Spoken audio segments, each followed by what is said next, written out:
ኤልያስ በቀለ የተለያዩ ማሽኖችን ዲዛይን በማድረግ አመታትን አሳልፏል። በሙያ ቆይታው የግብርና ማሽኖች ላይ ያለውን የአቅርቦት ክፍተት የተረዳው ኤልያስ ከቤተሰቦቹ ጋር በመደራጀት የግብርና ማሽኖችን የማምረት ስራ ሊጀምር ችሏል። የስንዴ መውቂያ፣ በቆሎ መፈልፈያ፣ ገልባጭ ተሳቢዎች፣ የመኖ ማቀነባበሪያ ማሽኖች፣ የእህል ጎተራ ማሽኖችን እንሰራለን፣ እናመርታለን።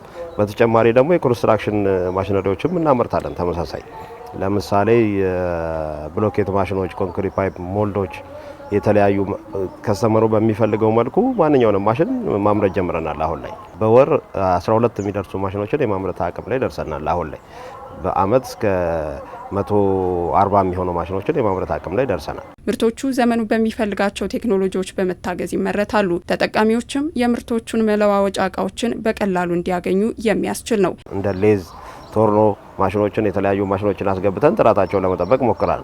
በዚህ አመት ደግሞ ሲኤንሲ ፋይበር ሌዘር የሚባል ዘመናዊ በኮምፒውተር የታገዘ ማሽን ተጠቅመን ዲዛይን ሰጥተነው ዲዛይኑን ተጠቅሞ የሚቆርጥልን ማሽን እየተጠቀምን ጥራቱን ለመጠበቅ በዚህ ደረጃ እየተጓዘን ያለ ነው። ሙሉ በሙሉ በማምረታችን አንደኛ የምናመርተውን የምናቀርበው ማሽን ሙሉ ዋስትና እንሰጣለን፣ ለተጠቃሚ ሙሉ ዋስትና እንሰጣለን። ሁለተኛ አፕዴት በየአመቱ አፕዴት እናሻሽላለን። ስለዚህ ከዚህ በፊት የገዛንን ማሽን ሳይቀይር የሚሻሻለውን ነገር አሻሽለን ስፔር ፓርት የሚቸግረው ከሆነ የሚያስፈልገውን ነገር አምርተን እናቀርብለታለን። በዛ ደረጃ አገር ውስጥ መመረቱ ለተጠቃሚው ሞር አድቫንቴጅ ያደርገዋል። የግብርና ማሽኖቹ በነዳጅም ሆነ በኤሌክትሪክ የሚሰሩ ናቸው። ይህም እንደየአካባቢው ጥቅም ላይ እንዲውሉ ይረዳል። ይሄ ማሽን የእንጨት መፍጫ ማሽን ነው።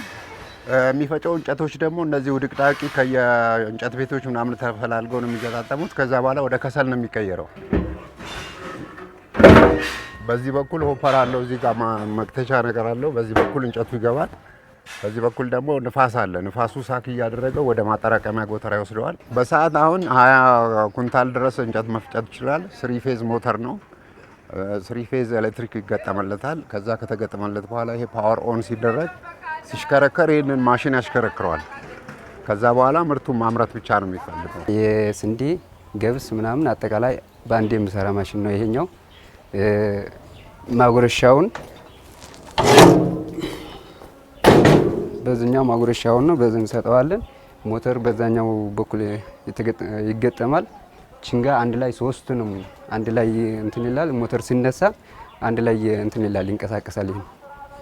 እና ማውረጃው በዚህኛው ነው፣ ማጉረሻው ደግሞ በዚህኛው ነው። ትንሽ የኤሌክትሪክ ኃይል የሚያገኝ ሰው በዲናሞ እዚህ ጋር እንደምታየው ተጠቅሞ በዲናሞ እንዲሰራ እናደርጋለን። ኤሌክትሪክ ምንም የሌለበት ደግሞ ቦታ ከሆነ እዛ ጋር በጄኔሬተር ወይ በናፍጣ ወይ በቤንዚን የሚሰሩ ማሽኖችን እናቀርባለን። ከዛ ደግሞ ሰፊ እርሻ ያላቸው ደግሞ ትራክተር ያላቸው ገበሬ ሲሆኑ ደግሞ የትራክተሩን ጉልበት ተጠቅመው እንዲወቃላቸው የሚያስችል ማሽን እናመርታለን። ማሽኖቹ የተለያዩ የግብርና ምርቶችን እንዲወቁና እንዲፈለፍሉ ተደርገው የሚሰሩ ናቸው። በአንድ ሰዓት ውስጥ ከ35 በላይ ኩንታል የመስራትም አቅም አላቸው። አሁን በእያንዳንዱ ስናየው የበቆሎ መፈልፈያ ማሽን እኛ የምናመርተውን ስናየው 3-4 አይነት ማሽኖች አሉ እንደ ካፓሲቲያቸው። ከአነስተኛው ስንነሳ በሞተር የሚሰራ ማሽን አለን። ያ በሞተር የሚሰራው በሰዓት ከ35 እስከ 40 ኩንታል ድረስ የመፈልፈል አቅም አለው። በቀን ስታሰው ደግሞ 10 ሰዓት እንኳን ቢሰሩ 350 ኩንታል ድረስ የመፈልፈል አቅም አለው ማለት ነው። ወደ ጤፍ ደግሞ ስንሄድ ጤፍ እኛ የምንሰራው ማሽን በዲናሞ ወይም ደግሞ በጄኔሬተር የሚሰራው ማሽን በሰዓት እስከ 3 ኩንታል 3.5 ኩንታል ድረስ የመውቃት አቅም አለው።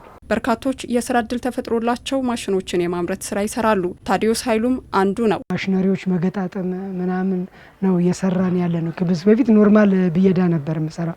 እዚህ ከመጣው ግን የተለያዩ ማሽነሪዎች ማምረት ነው እየተማርኩ ያሉት። ቤተሰቦችን በተገቢው መልኩ እያስተዳደርኩኝ ነው እና በጣም ጥሩ ነው። ለኔ የሙያ ማሻሻያ አድርጌያለሁ። በተሻለ መልኩ የማሽኖችን ግንዛቤ እንዲኖረኝ አድርጓል ማለት ነው። ወርክሾፓችን ላይ ከ20 በላይ ሰራተኞችን የስራ እድል ፈጥረናል። ማሽኑ ደግሞ ሲወጣ ገበሬው ጋር ሲሄድ አንዱ ማሽን ለመጠቀም ከ3 እስከ 4 ሰራተኛ ይፈልጋል። የሚሰራቸውን ማሽኖች ከሀገር ውስጥ ገበያ ከማቅረብ ባሻገር ለውጭ ገበያ ተደራሽ ማድረግ ኤልያስ በቀጣይ ትኩረት አድርጎ የሚሰራበት ነው።